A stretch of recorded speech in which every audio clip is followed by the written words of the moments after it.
नमस्कार, ANB news देख रहे हैं आप और मैं हूं आपके साथ हितेंद्र। बुलेटिन का आगाज करेंगे कृषि कानून पर किसानों के प्रदर्शन और केंद्र सरकार के साथ बातचीत के बीच। प्रधानमंत्री नरेंद्र मोदी आज मन की बात करेंगे।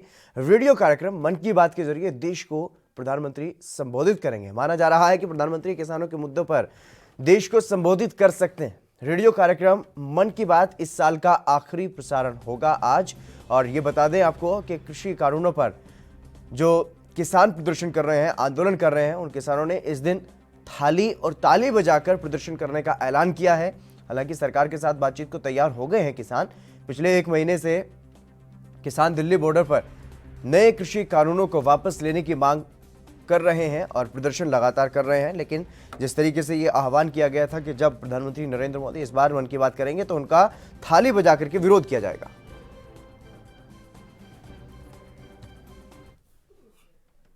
रामपाल जाट किसान नेता हमारे साथ जुड़ गए हैं बातचीत करने के लिए। रामपाल जी, आपका स्वागत है एनबी न्यूज पर। धन्यवाद हितेंद्र जी। जिस तरीके से आज प्रधानमंत्री नरेंद्र मोदी मन की बात करेंगे और उसको लेकर के किसान जो आंदोलन कर रहे हैं, उन्होंने ये कहा था कि थाली बजा करके विरोध किया जाएगा। क्या कुछ तैयारियां हैं किसानों की तरफ से और किस तरीके से देखते हैं आज मन की बात में क्या किसानों को संबोधित करेंगे, तो क्या कुछ उम्मीद करते हैं आप प्रधानमंत्री से? हितेंद्र स्वामी जी, हमने तो सब जगह संदेश पहुंचाया हुआ है जी कि भाई हमारे माननीय प्रधानमंत्री जी ने थाली बजवाई जी तो उनका प्रयोग उन्हीं पे करेंगे सब किसान। और जब वो मन की बात करेंगे तो थाली बजाई जाएगी। दूसरा, हमारे माननीय प्रधानमंत्री जी लगातार ही कर रहे हैं किसानों की बात, कब नहीं करते बेचारे वो। इसलिए बात करेंगे, एमएसपी थी, जारी है, जारी रहेगी, बात इसकी करेंगे। और काम क्या करेंगे? 2018 में इन्होंने तिलहन और दलहन इनकी एमएसपी 75% खत्म कर दी। तो एक तरफ खत्म कर रहे हैं, दूसरी तरफ जारी रखने की कह रहे हैं जी तो ये हमेशा इनका जो स्टेटमेंट है जी वो जमीन और आसमान का अंतर रहता है इनके वक्तव्य में। जी। इनकी कथनी और करनी वो एक नहीं है। हम तो भगवान से प्रार्थना करेंगे कि इनकी कथनी तक पहुंच जाए तो लोग भला हो। तो अभी इनकी कथनी करनी अलग अलग है हितेंद्र स्वामी जी। कथनी और करनी में काफी फर्क है सरकार की। तो ऐसे में जिस तरीके से हालांकि सरकार झुकती हुई जरूर नजर आ रही है, इससे पहले भी जो आंदोलन हुए, प्रदर्शन हुए, वहां पर सरकार बिल्कुल भी झुकती हुई नजर नहीं आई। लेकिन इस बार किसानों से बातचीत करने के लिए तैयार है और बार बार प्रस्ताव भी भेजे जा रहे हैं। अब किसान भी बातचीत के लिए तैयार हो गए हैं। लेकिन क्या अभी भी कोई शर्त, कोई प्रस्ताव किसानों केंद्र सरकार की तरफ से आएगा जिसके बाद ये बातचीत होगी, या फिर अब बातचीत निर्धारित हो गई? हितेंद्र स्वामी, किसानों की तरफ से संयुक्त मोर्चे की ओर से कल हमने पत्र भेज दिया और ये कह दिया कि हम 29 तारीख को कहा था भाई समय कौन सा, तारीख कौन सा, हमने समय और तारीख उनको दे दी। और दूसरी बात मैं ये कहना चाहूंगा, ये जो आपने बात कही कि भाई सरकार इसकी चिंता नहीं करे, सही बात आपकी है ना। और अभी सरकार को लगता है कि वो बहुत भारी है, वो जन के ऊपर हो रही है, तो तंत्र भी जन के ऊपर हो रहा है। लेकिन एक बात उनको ध्यान देनी चाहिए, कल ही दूसरा जो घटक है उनका एनडीए का, जो रालोप के सुप्रीमो है हनुमान बेनीवाल, उन्होंने इनको छोड़ा, घटक को राज के ठोकर मारी और किसानों का आंदोलन में कूदे और सबसे बड़ी संख्या में वो पहुंचे कल शाहजहांपुर बॉर्डर। ये संकेत नहीं है क्या?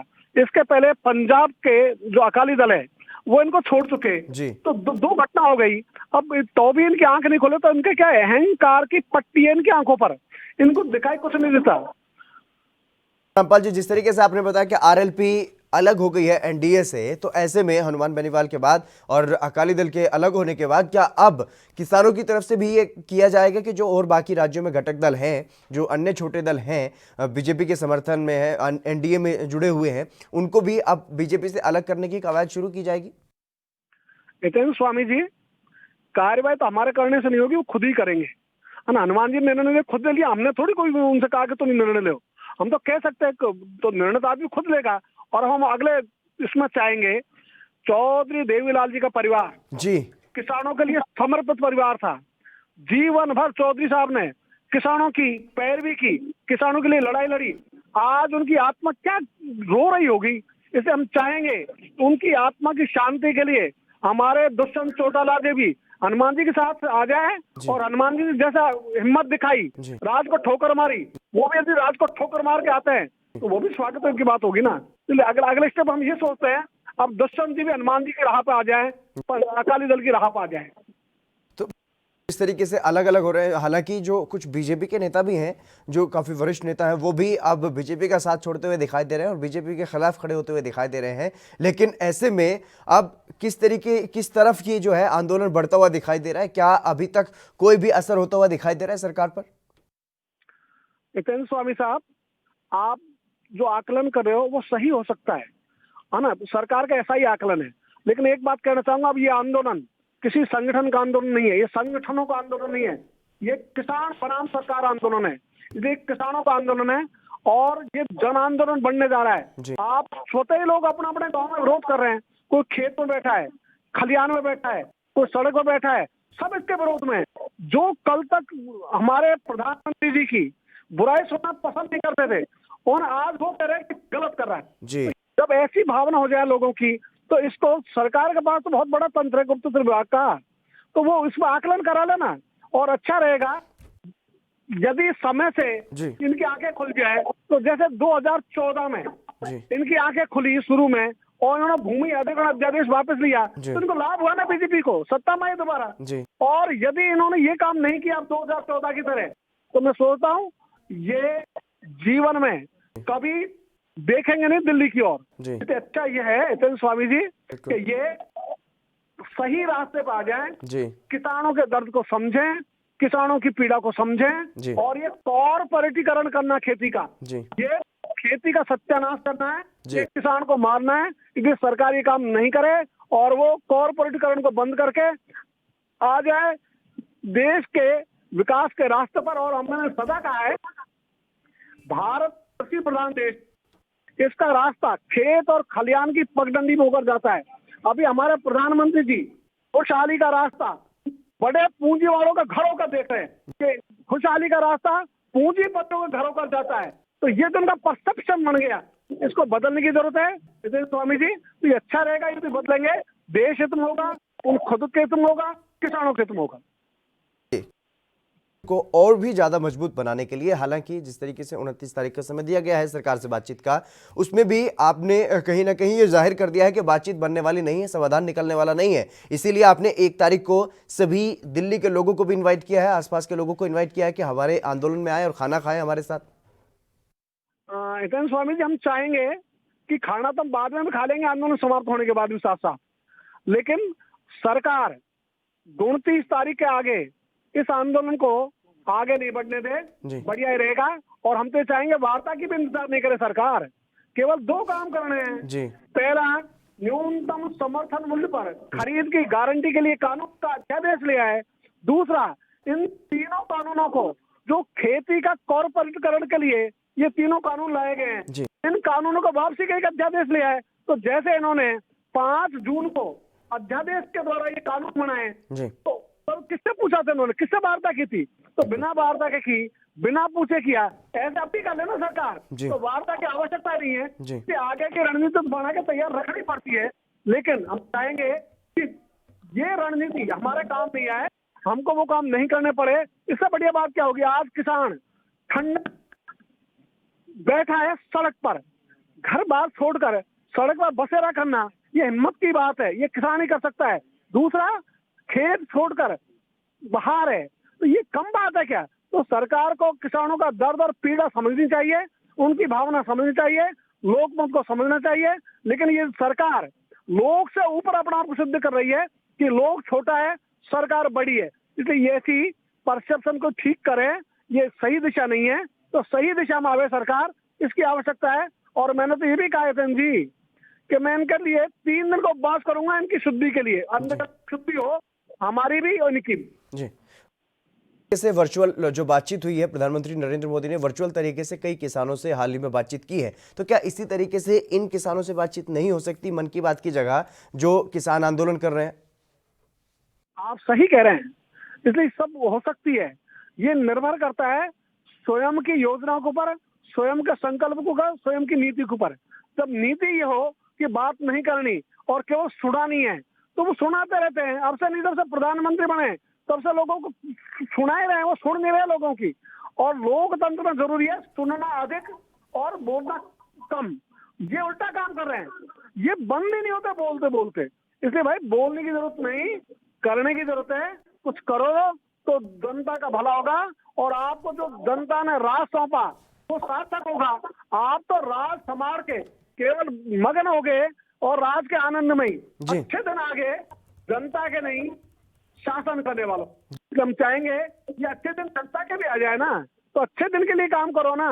इनकी घोषणा थी तो खुद की घोषणाओं को पूरा कर दे तो ठीक हो जाए। लेकिन स्वामी जी ये अपनी घोषणा पूरी करें। आपके माध्यम से हम लगातार यही कहते रहेंगे और अच्छा लगता है आप किसानों के मुद्दों को लगातार उठाते हो और प्रभावी ढंग से उठाते हो।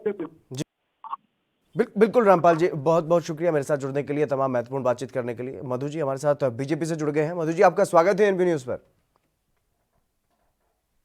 जी मधु जी, क्या मेरी आवाज सुन पा रहे हैं?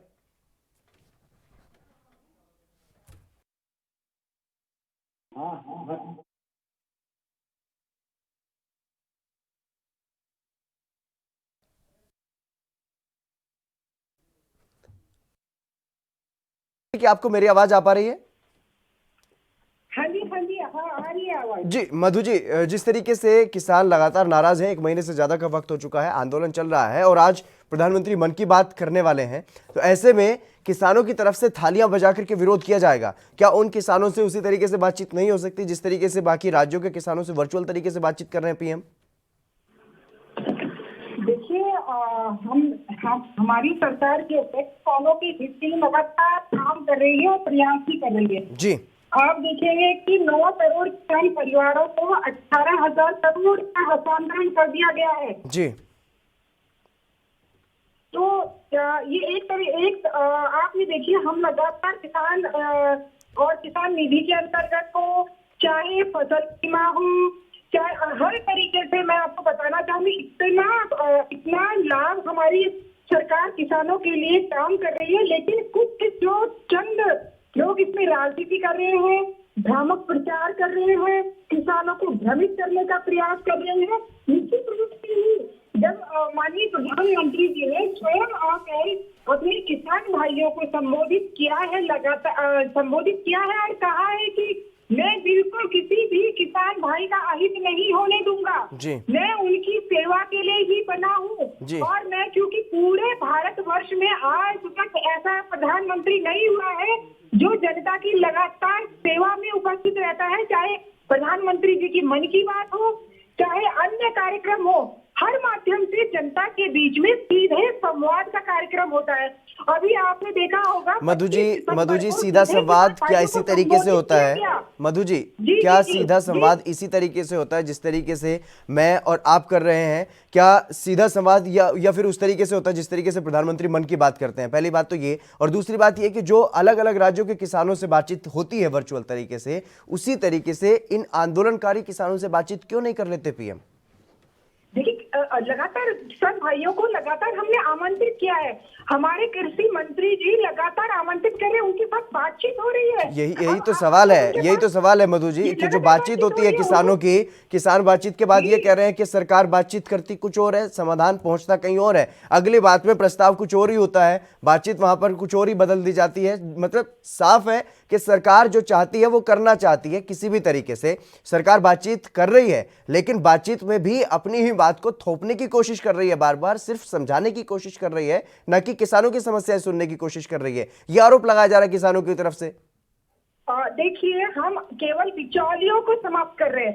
हम चाहते हैं कि जो हमारा किसान भाई है उस तक लाभ पहुंचे, हम चाहते हैं उस तक लाभ पहुंचे। हम ये नहीं चाहते कि बिचौलिए जो है राजनीति कर रहे हैं उनको लाभ पहुंचे, क्योंकि उनकी राजनीति खत्म हो रही है बिचौलियों की, इसलिए वो भ्रामक प्रचार कर रहे हैं। जब हम लगातार कह रहे हैं, हम किसान भाइयों ने आज तो बताइए कहाँ किसी ने इस आज तक की जो सरकारें रही है, कहाँ गरीब किसान आत्महत्या कर रहा था लगातार, सब कहाँ सोए हुए थे? कभी देखा इन्होंने किसानों की तरफ? आज जब हमारी सरकार किसान बिल लेके आई है, हम चाहते हैं आम किसान तक लाभ पहुंचे, तो इस प्रकार की भ्रामक राजनीति कर रहे कौन है?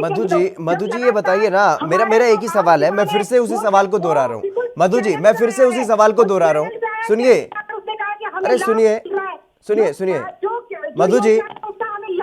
मधु जी आपका एक ही काम है, सिर्फ विपक्ष को कोसते रहना, उससे काम नहीं चलेगा। विपक्ष को जनता पहले ही दरकिनार कर चुकी है, अगर आपको सत्ता सौंपी गई है तो आपको सुनना तो पड़ेगा, और आप सुनते ही नहीं है।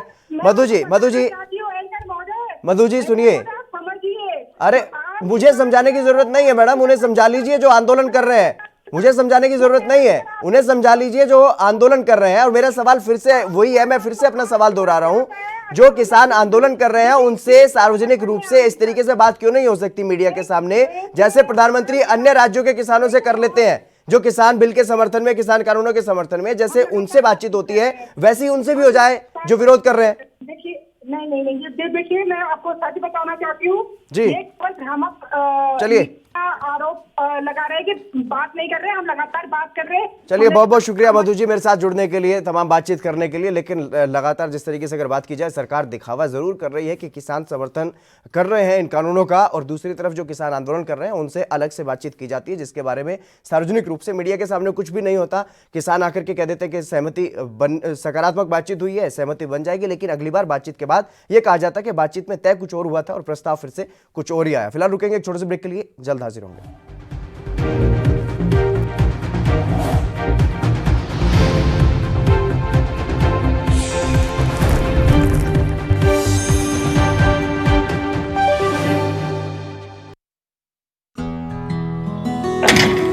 बस करो माल साहब, ਤੁਸੀਂ ਰੈਡੀ ਹੋ ਕੇ ਫਿਰ ਸ਼ੁਰੂ ਹੋ ਗਏ, ਤੁਹਾਡੀ ਵੀ ਨਾ એનર્ਜੀ ਨਹੀਂ ਖਤਮ ਹੁੰਦੀ। ਸਤਿ ਸ਼੍ਰੀ ਅਕਾਲ ਫੁੱਫੜ ਜੀ। ਓਏ ਸਤਿ ਸ਼੍ਰੀ ਅਕਾਲ। ਓਏ 8 ਵਜੇ ਦਾ ਕਹਿ ਕੇ 11 ਵਜੇ ਆਤੇ ਕੀ ਕਰੀਏ ਫੁੱਫੜ ਜੀ, ਅੱਖ ਹੀ ਨਹੀਂ ਖੁੱਲਦੀ, ਥੱਕਿਆ ਜਿਹਾ ਸਰੀਰ ਰਹਿੰਦਾ। ਤੁਹਾਡੇ ਚ ਇਸ ਉਮਰੇ ਵੀ ਪੂਰੀ ਫੁਰਤੀ ਹੈ। ਓਏ ਮੇਰੀ ਫੁਰਤੀ ਦਾ ਰਾਜ਼ ਹੈ ਵੈਦਵਾਨ ਦਾ X+ ਮਰਦਾਨਾ ਕੋਰਸ, ਤੇ ਪਿਛਲੇ 30 ਵਰਿਆਂ ਤੋਂ ਇਹੀ ਹੈ ਮੇਰੀ ਸਿਹਤ ਦਾ ਰਾਜ਼। ਇਮਿਊਨਿਟੀ ਵਧਾਉਣ ਦੇ ਨਾਲ ਮਰਦਾਨਾ ਤਾਕਤ ਲਈ ਇਹੀ ਰਾਮਬਾਣ। ਚੁਸਤੀ ਫੁਰਤੀ ਤੇ ਜੋਸ਼ ਵਧਾਉਣ ਲਈ ਤੁਸੀਂ ਵੀ ਅੱਜ ਹੀ ਸ਼ੁਰੂ ਕਰੋ X+ ਮਰਦਾਨਾ ਕੋਰਸ।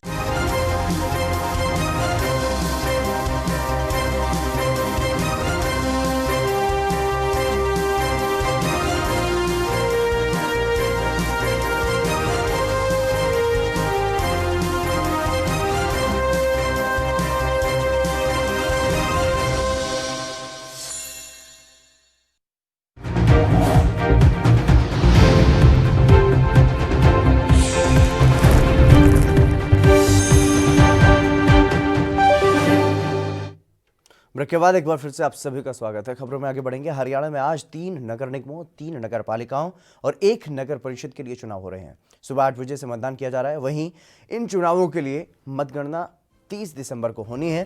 प्रदेश के मुख्यमंत्री मनोहर लाल खट्टर ने लोगों को अधिक से अधिक संख्या में आकर के मतदान करने की अपील की है। मुख्यमंत्री ने शनिवार को इस बाबत ट्वीट करते हुए कहा था कि प्रिय भाइयों और बहनों, हरियाणा में रविवार 27 दिसंबर को होने वाले 3 नगर निगमों अंबाला, पंचकुला और सोनीपत, 1 नगर परिषद रेवाड़ी और 3 नगर पालिकाओं धारूहेड़ा, उकलाना, सांपला के चुनावों में अधिक से अधिक संख्या में मतदान कर लोकतंत्र के इस पर्व को सफल बनाएं। हरियाणा के पंचकुला नगर निगम में 1 मेयर पद और 20 वार्डों के पार्षद चुनने के लिए चुनाव हो रहा है। वहीं अंबाला में 1 मेयर पद और 20 वार्डों के पार्षद चुनने के लिए मतदान जारी है। और सोनीपत में नगर निगम के 1 मेयर पद और 20 वार्डों के पार्षद चुनने के लिए चुनाव हो रहा है। इसके अलावा रेवाड़ी नगर परिषद के अध्यक्ष पद और 31 वार्डों के लिए पार्षद चुनने के लिए चुनाव होगा। और हिसार के उकलाना में भी ग्रामीण इलाके में नगर पालिका के 1 चेयरमैन और 13 वार्डों के पार्षद चुनने के लिए चुनाव हो रहा है। रोहतक के सांपला नगर पालिका में 1 चेयरमैन और 15 वार्डों के पार्षद चुनने के लिए चुनाव हो रहा है। रेवाड़ी के धारूहेड़ा नगर पालिका के 1 चेयरमैन और 17 वार्डों के पार्षद को चुनने के लिए चुनाव हो रहा है। और अगर अंबाला, सोनीपत और पंचकुला नगर निगम और रेवाड़ी नगर परिषद के शहरी क्षेत्रों को छोड़ दें तो बाकी के 3 नगर पालिका उकलाना, सांपला और धारूहेड़ा में सीधा किसान आंदोलन का असर वोटिंग पर देखने को मिल सकता है। इन सभी चुनावों के नतीजे 30 दिसंबर को घोषित किए जाएंगे। बीजेपी, जेजेपी गठबंधन और विपक्षी कांग्रेस अपनी अपनी पार्टी के चुनाव चिन्ह पर चुनाव मैदान में उतरे हैं।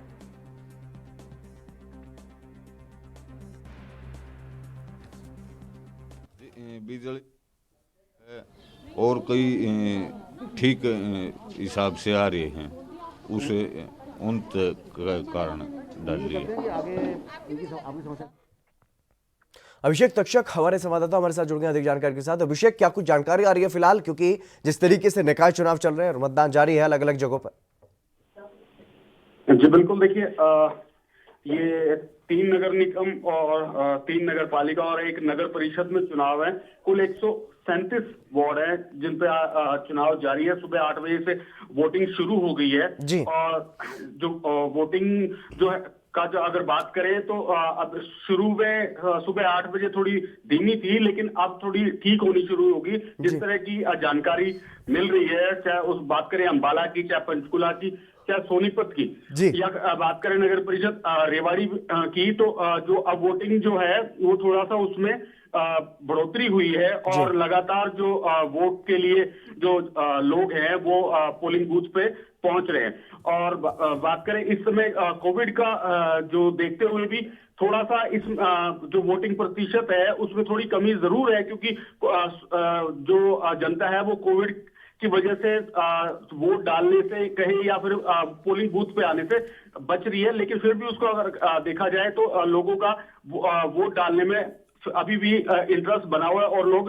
पोलिंग बूथ पे पहुंच रहे हैं। जी बिल्कुल अभिषेक, किसान आंदोलन के बीच ये चुनाव बहुत ज़्यादा महत्वपूर्ण हो जाता है, क्योंकि जिस तरीके से हमने हाल ही में देखा जो उपचुनाव हुआ था उसमें बीजेपी को, जेजेपी को, इस पूरे गठबंधन को एक करारी हार झेलनी पड़ी है। और अब अगर बात की जाए इस चुनाव में, जो निकाय चुनाव हो रहे हैं उसमें खासतौर पर जो ग्रामीण इलाके हैं, अगर बात की जाए नगरपालिका उकलाना, सांपला और धारूहेड़ा की, तो वहां पर जो महत्वपूर्ण नतीजे जो हैं वो सामने आ सकते हैं किसान आंदोलन के बीच।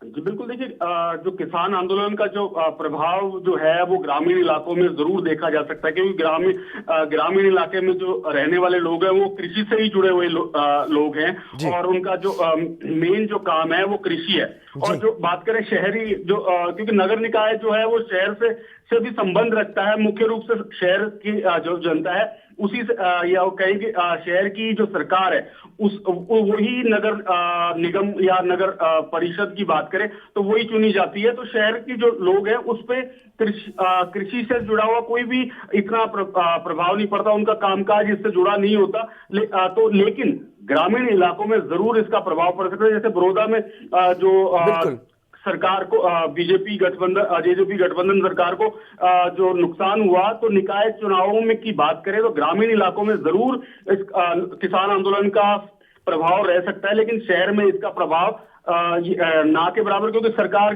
जेजेपी के जो केसी बांगड़ है जो वरिष्ठ नेता है, उन्होंने ये कहा था कि जो शहरी जो जनता है उसमें 1% ही लोग कृषि व्यवसाय से जुड़े हुए हैं, तो इस पे कोई इतना ज्यादा प्रभाव पड़ेगा नहीं। जी अभिषेक, भले ही जो शहर में रहने वाले लोग हैं वो कृषि से फिलहाल सीधे सीधे ना जुड़े हों, लेकिन कहीं ना कहीं अप्रत्यक्ष रूप से वो कृषि से ही जुड़े होते हैं। उनका जो परिवार होता है वो खेती किसानी ही करता होता है, वो गाँव से आकर के शहर में बसते हैं। तो ऐसे में जो मतदान कर रहे हैं जो लोग, उनकी तरफ से क्या कुछ कहना है किसान आंदोलन के बारे में और चुनाव के बारे में, इस बारे में कोई जानकारी? जी देखिए, अब जो वोट प्रतिशत पे ही हम जाएं तो 2.3% जो वोट है अभी अंबाला में पड़ा है, तो इसको बहुत ही धीमा कहा जा सकता है, क्योंकि लगभग 2.5 घंटे हो चुके हैं कि वोटिंग शुरू हुए। तो अगर अंबाला में 2.3% ही वोट रहा है तो ये एक बहुत ही धीमी स्थिति में जो है मतदान जारी है अंबाला में। पंचकुला में भी कोई इसमें कोई ज्यादा तेजी नहीं देखी जा रही। तो इसका ये भी कहा जा सकता है कि भाई जो वोटर्स हैं उनका वोटिंग की तरफ इतना रुझान नहीं है। और दूसरा किसान आंदोलन या किसान कृषि, जैसे कि आपने सवाल किया कि कृषि से जुड़ा कहीं ना कहीं जो वोटर है वो किसी ना किसी तरह कृषि से जरूर जुड़ा है, चाहे वो अन्न उगाता ना हो लेकिन अन्न खाता जरूर है। तो इसके लिए भी जनता का किसानों के प्रति प्यार भी है और उनकी तरफ सहानुभूति भी है। तो ये इस पे जरूर जो ये चुनाव है इस पे किसानों का कहीं ना कहीं जरूर प्रभाव पड़ता है। बिल्कुल अभिषेक, जिस तरीके से आपने बताया कि अभी तक बहुत कम संख्या में वोट करने के लिए बाहर निकल रहे हैं लोग, और अंबाला में हाल ही में अगर बात की जाए जब चुनाव प्रचार के लिए जा रहे थे सीएम, तो उनका एक विरोध जो देखने को मिला था, वो काफ़ी बड़ी संख्या में लोग वहां पर पहुंचे थे, उसका भी असर देखने को मिल सकता है। कहीं ना कहीं जो वोटिंग कम हो रही है उसको ये भी समझा जा सकता है कि लोग चुनाव का कहीं ना कहीं बहिष्कार करते हुए नजर आ रहे हैं। देखिए, इसको सीधे तौर पे बहिष्कार तो नहीं कहा जा सकता, लेकिन इसका जो कोविड के जो इस समय है, जो कोरोना की वजह से भी जो है वोट प्रतिशत कम कहा जा सकता है कि क्योंकि लोगों को ये डर है कि अगर लाइन में खड़े हो या कहीं जाएं, चाहे उसमें राज्य चुनाव आयोग की तरफ से चाहे प्रबंध जरूर किए गए हैं कि चाहे पीपीई किट हो चाहे सैनिटाइजर, लेकिन फिर भी कहीं ना कहीं एक आम नागरिक के दिल में ये इस चीज का जरूर भय रहता है कि जितना बचा जा सके उतना बचाव रहे। तो ये कोविड की वजह से भी ये कहा जा सकता है कि जो वोट प्रतिशत है वो उस पर फर्क पड़ सकता है। और पंचकुला के वोट प्रतिशत के बारे में फिलहाल क्या कुछ जानकारी निकलकर सामने आई है, क्योंकि तस्वीरों में साफ तौर पर देखा जा सकता है काफी संख्या में लोग मतदान केंद्र के बाहर जो है वो खड़े हुए दिखाई दे रहे हैं।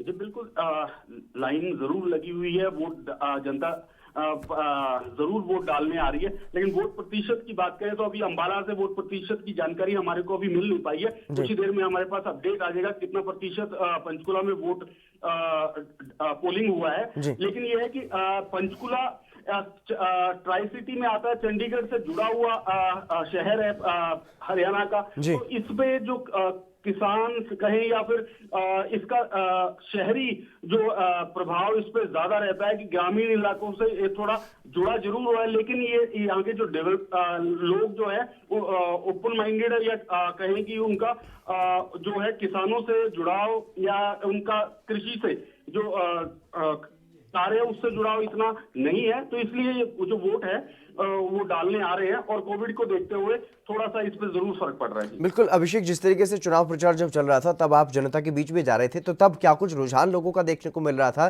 किस तरीके से क्या कुछ मुद्दे लोगों के बीच में थे, किन मुद्दों को लेकर के आज मतदान किया जा रहा है? जी देखिए, ये जो मतदान है ये शहर में जो डेवलपमेंट को लेकर लड़ा जाता है और इसी को डेवलपमेंट जो करवाने का दावा करता है उसी को वोट देने की जनता वोट देना चाहती है, चाहे वो सफाई व्यवस्था हो, आवारा पशु। जिस तरह हमने अंबाला गए थे तो अंबाला में जब चुनाव प्रचार चल रहा था, पार्टियां अपना चुनाव प्रचार कर रही थी, तो वहां के जो कैंडिडेट्स है वो यही कि शहर की सफाई, डेवलपमेंट, रोजगार, इसी तरह के मुद्दों पर वोट मांगने की अपील कर रहे थे। और हमारी जब जनता से बात हुई तो जनता का भी यही कहना था कि जो हमारे शहर का डेवलपमेंट करवाएगा या गंदगी से जो कई जो गंदगी के ढेर होते हैं या आवारा पशु, जिनसे आवारा पशुओं की वजह से एक्सीडेंट होते हैं और जान गंवाते हैं लोग, तो उनसे जो छुटकारा हमारे को दिला पाएगा या हमारे को इस चीज का विश्वास दिला पाएगा, हम उसी को अपना मेयर के तौर पे या पार्षद के तौर पे चुनेंगे। जी बिल्कुल अभिषेक, तमाम जानकारी देने के लिए बहुत शुक्रिया आपका। तो लगातार जिस तरीके से निकाय चुनाव के लिए वोटिंग चल रही है और लगातार जो लोग हैं वो अपने घरों से बाहर निकल रहे हैं, लेकिन ये चुनाव काफ़ी महत्वपूर्ण हो जाते हैं। जो ग्रामीण इलाके जहाँ पर ये चुनाव हो रहे हैं वहाँ पर असर किसान आंदोलन का भी इस चुनाव में देखने को मिल सकता है। फिलहाल इस कार्यक्रम में मेरे साथ बस इतना ही। बने रहिए ANB न्यूज़ के साथ।